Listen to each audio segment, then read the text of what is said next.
Ed, what do we got in news today? Well, as we alluded to earlier in the program, one of the biggest stories in music right now, the revelation that the fire that spread across the backlot of Universal Studios in Los Angeles back in 2008 destroyed a Universal Music Group vault, taking with it a near priceless collection of master tapes from artists ranging from Chuck Berry to Tom Petty, from Sister Rosetta Tharpe to Aerosmith, from B.B. King to Guns N' Roses, talking Nirvana, Soundgarden, the Eagles, Eric Clapton, Nine Inch Nails, and many, many, many more.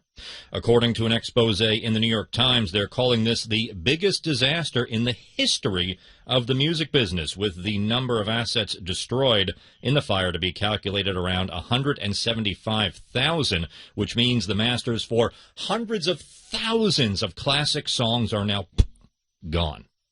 Two things. These were the master tapes that were lost. As you mentioned earlier, Eddie, what does that mean? Original multi-track recordings that are the base source of every album pressed to vinyl, burned to CD, or converted to an MP3. Second, this is a disaster that Universal extensively covered up, as the Times asserts. We're only learning about all of this now, over a decade later. Universal is currently disputing the Times piece, downplaying the severity of the loss. Quote, while there are constraints preventing us from publicly addressing some of the details of the fire, the incident, while deeply unfortunate, never affected the availability of the commercially released music, nor impacted artists' compensation. Sounds like deflection to me.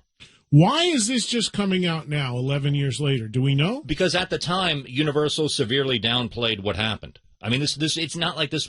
So the Universal backlot, the big basis of the story years ago was many famous movie sets were lost. Part of the infamous, the famous courthouse area that was used in Back to the Future was destroyed. I think an attraction at the Universal Studios theme park was partially destroyed. No one really paid attention to this. It was a nondescript building that they kind of hushed about. But why would they downplay it? What's the point of that? I mean, what are they trying to protect? If it's happened, it's happened. I mean, why would they? I don't understand why they would sort of be in a damage control mode about this if these things were really destroyed. It just seems strange to me. Probably the egg on their faces. I mean, you're talking about a storied amount of music history here. Right, but it's not like anybody did this intentionally. Oh, I know that. So obviously it was an accident. Why not be transparent about what was destroyed in the accident, and why try to cover it up? I mean, look, at the end of the day, to the consumer, to the regular consumer, this doesn't mean anything, because all of these recordings you probably have or are easily available. And I'll tell you what, this is another case where my beloved CD format, I think, is a big plus, because everybody has a digital version. If you have a CD of a record, you have a physical digital version of that record. I know a lot of albums that have been remastered and reissued and used CDs as the source recording. Happens all the time. Now, ideally, you want to work from the original masters, like these recordings that were destroyed, and you can't remix things unless you have master tapes. But there have been a ton of remasters where the source material was the CD, because it is a digital replica. You know, so many people forget, that CDs are digital. They are still of the era. They are still digital masters in their own way. But, Rock Candy Records in England that does all these reissues, most of them, the master is the CD. They work off of existing CDs, put it into computers, re-EQ, remaster from that file, from what they rip off of a CD. Imagine if people didn't have CDs anymore. Imagine if it was just vinyl and tape. You'd be really screwed. So, yes, that's not, that no way makes up for the incredible loss this is. But to you guys as consumers, it does, all it really means is the master files are gone for these recordings, and then whatever formats are out there available is the way that anything has to be done, has to be worked from. And it would negate the ability to remix the record, because you can't break out the individual tracks from something that's already been mixed and mastered. These are, and the other part in the article, which I just had the time to skim, is the fact that there's was a ton of unreleased stuff, demos, things like that often turn up as bonus content on reissues as well. So I'm not trying to diminish at all the impact of this. It sucks. It's horrible. I mean, a huge part of music history is gone. But that being said, to you, the consumer, it's not going to impact your ability to buy or hear this music the way you've always heard it at all, because it's not the way you're getting it anyway. But the original archival source, the original masters, the way these records were originally made, whether it was on 2-inch tape or whatever it was, in a lot of cases, with Universal being the biggest conglomerate owning so many labels, those original masters are gone. What's also important to note is, and yes, while we're talking about Universal Music Group and the Universal backlot, at the time, UMG was basically a tenant because Universal had already merged with NBC, and they actually filed a lawsuit against NBC Universal back in 2009 over damages from the fire. I know some of the stuff relevant to my audience, just running through some of the things they claimed were lost, were like Guns N' Roses and Nirvana and Soundgarden and things like that. Did they release any specifics, Ed, like exact record? Like, in other words, for Guns N' Roses, is the master for Appetite gone? Not that I can really ascertain here. I do have a statement from industry heavyweight Irving Azoff speaking on behalf of Steely Dan. He says, and I quote, "We have been aware of missing original Steely Dan tapes for a long time now. We've never been given a plausible explanation. Maybe they burned up in the big fire. In any case, it's certainly a lost treasure. Bands may just not know what was destroyed."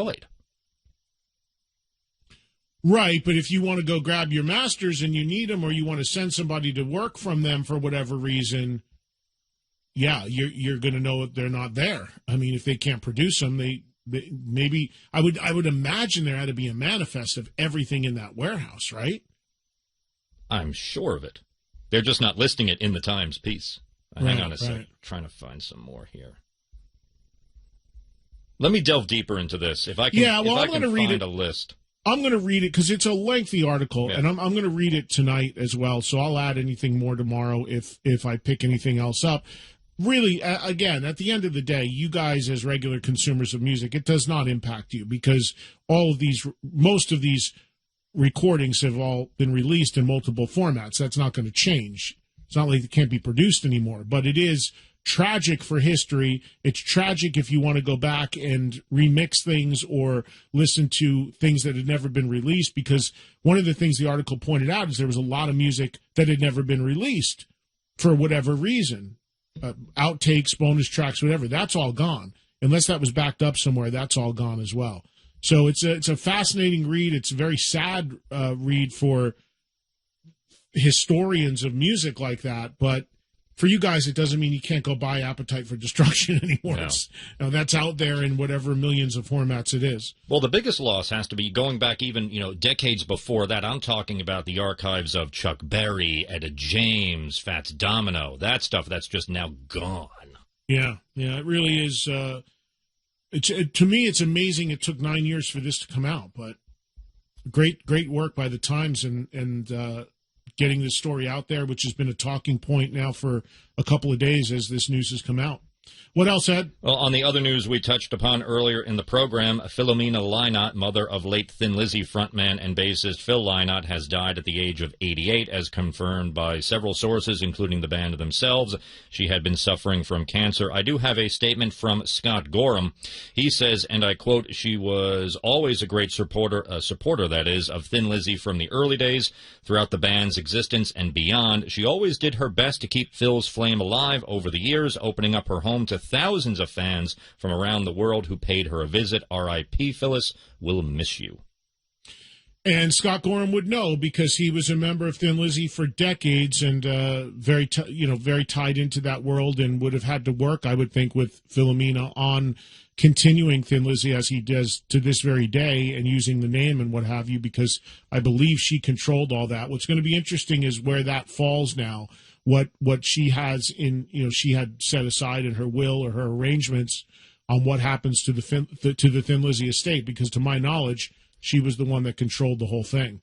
And yeah, like I was referencing earlier, if you went to Ireland, she would open her home to fans and sit there and talk about Phil. Very, very, very active in keeping his memory alive and telling stories and filling in the fans about her son, who was loved by so many, and by extension, so was Philomena. So sad news today at 88 years old, the mother of Philomena, passing away. Mm-hmm. Tomorrow, Eddie, the Chicago White Sox are having a special promotion, giving away 10,000 T-shirts to commemorate the 40th anniversary of Disco Demolition Night, which took place on July 12th back in 1979. To rock fans, it has become something, the thing of lore. For disco fans, it has become the thing of horrors, with music legend Nile Rodgers comparing the incident to Nazi book burnings. And to the Chicago White Sox, it was essentially a riot. The actual demolition took place between games of a doubleheader. There was so much chaos, riot police were called in, and the second game never took place, with the Sox having to forfeit. So that was 40 years ago? Coming up in July. And what are they doing to, I guess, celebrate it? Giving away T-shirts tomorrow. What does it say on them? It looks like your basic commemorative baseball T-shirt. It says Disco Demolition, the night that records were broken. Wah, wah. Steve Dahl was the guy who did that, wasn't he? All thanks to a radio guy. Yep. Yeah, it was a radio DJ there that orchestrated that whole thing, and here we are 40 years later still talking about it. And apparently, what was the baseball team again? Was it the White Sox? White Sox, yeah. Yeah, so celebrating that in Chicago. All right. Mm-hmm. Anything else, Ed? One more thing. Ramstein frontman Till Lindemann has been accused of assault. The story is this. The alleged incident took place at a hotel in Munich, Germany, back on the 8th following a Ramstein concert in the city earlier that night. The man was said to have made crude remarks towards the female companion of Till. Bad choice, as he roughed the guy up for those unkind words. I honestly don't blame him. So there. Good thing he didn't have his flamethrower on. Exactly. Could have roasted him right then and there. Like that's the guy you want to get into a confrontation with? He's a big dude too, if I'm not mistaken. I think he's a big, big guy. I think he's like a big sort of burly guy. All right, pull man. out his flamethrower, he'll roast you. Your funeral. All right, Ed, thank you for that.